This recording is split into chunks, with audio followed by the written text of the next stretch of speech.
기술적 분석에 대가에게 듣는다. 차트의 기술. 마크로에치 코리아 김중근 대표님 뵙니다. 원래는 저희가 목요일 날 뵙는데 이번 주만 수요일 날 좀 일정으로 조정됐습니다. 대표님 안녕하십니까? 안녕하십니까? 예. 네. 코스피 지난번에 흐름 말씀하실 때 일단 반등의 좀 목표치까지 조금 온 것 같다. 그래서 조금 섭섭한 느낌이 있었는데 출렁이고 있습니다. 코스피랑 코스닥이랑 함께 일단 두 시장 먼저 지금 자리가 어떤지 좀 차트로 봐주세요. 예, 차트상으로 봤을 때 항상 우리가 관심을 가지는 게 이제 일목균형표에서 이제 균형이 중요한데요. 균형의 중간점이 되는 게 소위 일목균형표상으로 봐서 이제 그 기준선이에요, 기준선. 근데 현재 오늘의 현 상태 주가가 3,173인데, 기준선이 3,172에 있어요. 그러니까 기준선 위에 있을 때는 그나마 아직까지 상승세가 진행되는 걸로 봐야 될 텐데, 만약에 오늘 종가 기준으로 3,172 기준선 밑으로 하회해버린다면 아마도 그동안의 반등 장세는 끝나고 조금씩 아래쪽으로 밀려야 되는 것이 아닌가라고 생각이 됩니다. 아래쪽에 제가 거래 대금을 또 주었는데요. 최근 들어서 외국인들이나 기관들이 계속적으로 매도하고 있습니다만은 저는 누가 매수하고 누가 매도하고가 중요한 것이 아니라 전반적으로 주식시장에 신규 매수세가 들어오느냐가 중요한 거거든요. 뭐 개인들이도 괜찮고 누가 괜찮은데 신규 매수세는 결국은 이제 거래 대금으로 나타나게 돼 있는데 아래쪽에 보시면 거래 대금이 지속적으로 줄어드는 이런 모습이죠. 다시 말해서 주가는 어떻게 보기에 올라가는 것처럼 보이지만 신규 거래 대금이 줄어들고 있다는 이야기는 신규 매수 세력이 시장에 유입되고 있지 않다는 것을 보여주는 거다 보니까 이거는 아무래도 반등 양상이 좀 힘이 딸리는 것이 아닌가라고 생각이 됩니다. 코스닥의 경우에는 일목균형표상으로 봐서 어느 정도 1062만 넘어가 버린다면 상승 파동이 이어진다고 봐야 될 것 같은데요.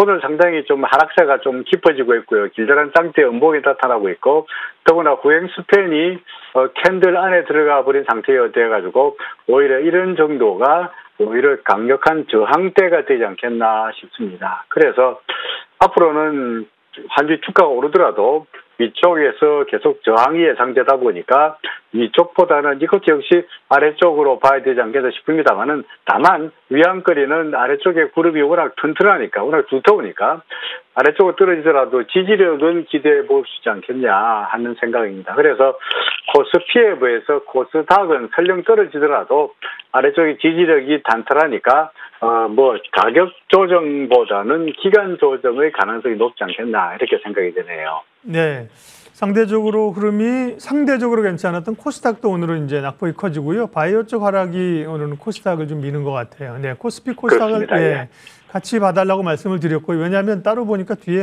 시간 너무 없더라고요. 같이 봤고요. 예. 삼성전자 그동안은 사실 정말 지루했는데 이제 요즘 갤럭시 폴드랑 이게 굉장히 인기를 끌면서 삼성전자에 대한 시각들이 다시 봐야 되는 거 아닌가? 예. 이런 분들이 있는 것 같아요. 주가 좀 봐주세요. 예, 삼성전자가 72,500원까지 8월 20일 날 하락하면서 상당히 하락폭을 넓히는 그런 모습이었습니다만은 그 이후에 조금씩 반등세가 나타나고 있죠. 물론 저처럼 이제 차트를 보는 사람들은 갤럭시 폴드니 또는 반도체 슈퍼 사이클이니 하는 외부적인 그런 요인들보다는 그런 요인들이 시장에 다 반영이 되어서 주가에 반영이 되어서 현재의 주가가 어떤 모습을 띠느냐를 더욱더 중시하는 편인데요. 현재로 봐서는 72,500원에서 반등세가 나타나면서 이 RSI가 30선을 위쪽으로 상향 돌파하는 모습이 나타나고 있고요.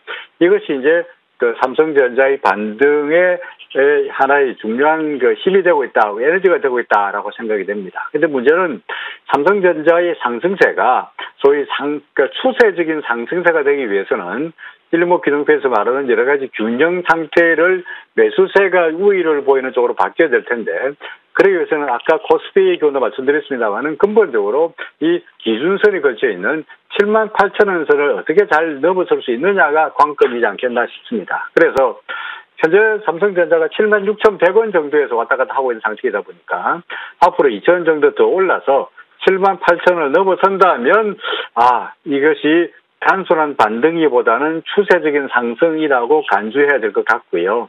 그렇지 못하고 현 상태에서 위로 더 올라가지 못하고 다시 아래쪽으로 방향을 잡는다면 결국은 지금의 상승 그 반등은 그야말로 하락에 따르는 하락세가 이어진 데 따르는 기술적인 반등 정도로밖에 간주돼야 되지 않겠나 싶습니다. 그래서 관건은 78,000원 기준선을 돌파하느냐 여부가 우리의 추가적인 매수나 또는 추가적인 상승의 판단 기준이 됐다 이렇게 말씀드릴 수 있겠습니다.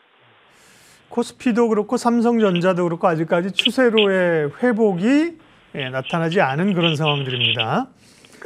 바이오는 최근에 이제 K백신 관련해서요 있었고, 그게 이제 모멘텀이 다른 여타 신약 개발이나 뭐 임상학회 이런 것 때문에 바이오가 강했는데, 오늘 보면 바이오가 많이 밀리면서 코스닥을 좀 제한하고 있는 것 같습니다. 바이오 기업들은 어떻게 보세요?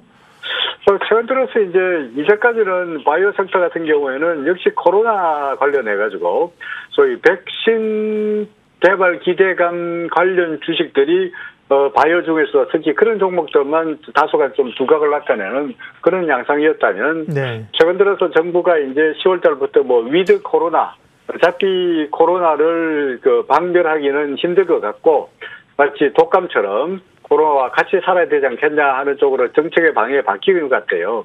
그렇다 그러면은 이제 바이오 관련주에도 이제까지 코로나를 퇴치하기 위한 백신 관련주들이 주동이었다면, 앞으로는 전반적으로 소위 신약 개발, 과거처럼 신약 개발 내지는 신약 개발에 능력이 있는 종목들로 관심의 초점이 좀 바뀌지 않겠나라고 생각이 됩니다. 그래서 신약 개발의 능력이 있다고 한다면 아무래도 대기업 계열사라든지 대형사일수록 뭐 자금력이라든지 기술력이라든지 쪽에서 유리하다고 보여지다 보니까, 예를 들어서 뭐 셀트리온이라든가 계속 이야기 나오고 있습니다만은 셀트리온 또는 SK 바이오사이언스 이런 종목들을 저는 주목의 대상으로 봐야 되지 않겠나 싶습니다. 이렇게 SK 바이오사이언스 같은 경우에는 상장된 이후에 상당히 오랫동안 횡보 양상을 보이다가 예를 들어서 8월 초부터 시작해서 급등 양상이 나타나고 있다가요, 최근 들어서 약간 조정을 보이겠습니다만은 결국 이런 조정 국면이 끝나고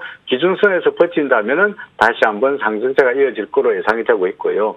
셀트리온 같은 경우에는 거꾸로 오랫동안 내내 하락세에 머무르면서 상당히 오랫동안 어려운 시간을 보냈습니다만은 최근 들어서 상승세로 꿈틀거리는 그런 모습이 나타나고 있어서 셀트리온 혹은 SK 바이오사이언스를 바이오 섹터 중에서 관심 종목으로 꼭 꼽는다면 이 두 종목을 염두에 두어야 되지 않겠나 생각하고 있습니다. 예, 바이오 얘기까지 오늘 좀 해주셨고요. 반등 후에 좀 답답한 구간으로 다시 진입했고요. 다음 주는 이제 또 추석을 앞둔 주간이기 때문에 더욱더 소강 상태가 예상되고, 시장을 어떻게 봐야 될지 하고요. 또 눈여겨보는 업종 종목까지 함께 좀 마무리해 주십시오. 결국은 항상 우리가 시장이 제일 두려워하는 것은 불확실성이 상당히 잘 두려워하고 있는 것 같은데요. 다음 주가 되면 이제 본격적으로 다시 이제 추석 연휴가 기다리고 있고요. 또 이번 추석은 꽤 상당히 기간이 길다 보니까 결국은 추석 전과 추석 후가 어떻게 될 거냐가 시장에 관심이 되지 않겠나 싶습니다. 그런데 과거의 경우에 본다면 추석 전에 주식을 사고 갈 거냐, 가지고 갈 거냐, 팔고 갈 거냐라고 고민한다면 항상 결과적으로 봐서는 주식을 들고 가는 게 상당히 유리했던 기록가 많이 나왔었어요. 그때는 작년이나 시장이 전반적으로 상승 추세였을 때는 그랬는데, 최근 들어서는 시장이 근본적으로 상승 추세라고 보기에는 여러 가지로 힘이 딸리다 보니까 추석을 앞두고 우리가 쉬는 사이에 시장이 어떻게 될지 모르는 불확실성이 있다 그러면은 아무래도 주식을 가지고 가기보다는 현금을 보유하는 쪽으로 하는 움직임이 많을 것으로 예상이 되고 있고요. 그래서 결국은 추석을 전후해서 시장의 동향이, 거래 대금이 어떻게 되고 시장에서 신규 매수가 진입하느냐 여부가 향후 시장의 향방을 결정하는 중요한 변수가 되지 않겠나 싶습니다. 전략이라 그러면 저는 항상 말씀드렸듯이 아직은 상승세라기보다는 반등 국면이라고 보여지니까 되도록이면 리스크를 크게 늘려고 주식 비중을 많이 가지기보다는 리스크를 줄이고 현금 비중을 늘리는 쪽으로 그 전략을 짜고 싶다라고 말씀드리고 싶네요. 네. 뭐 전략적인 부분을 말씀하셨고, 이제 뭐 종목을 이렇게 굳이 많이 언급은 하지 않으셨고요. 차트 우리 증권 실세에서 네이버 카카오 한번 보이실래요? 네이버 카카오가 급락이에요. 지금 네이버가 5.7%가 밀려 있고요. 카카오가 7%가 밀렸습니다. 이 뭐 10시, 11시 넘으면서 이렇게 많이 밀려가고 있는 상황들인데, 카카오는 오늘 네.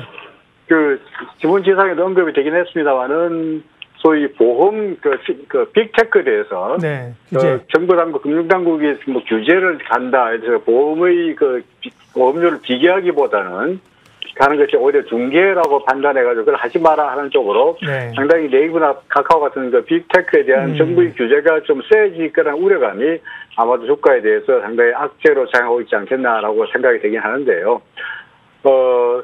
전반적으로 뭐 시장에 돌발 악재가 터진다는 하는 것도 우리가 예상하기는 어렵습니다만은 이렇게 돌발 악재가 터졌을 때 어떻게 대응하느냐가 더욱더 중요한 문제가 아니겠느냐 싶습니다. 그러니까 현재 어떻게 됐든 간에 현재 기준선을 하회한 상태다 보니까 시장의 균형이 무너진 상태여서 앞으로 반등하겠지라는 생각으로 막연하게 보이기보다는 소나기도 일단 피하자는 생각으로 네이버든 카카오든 일단은 리스크를 줄이는 차원으로 대응해야 되지 않겠나라고 생각이 되네요.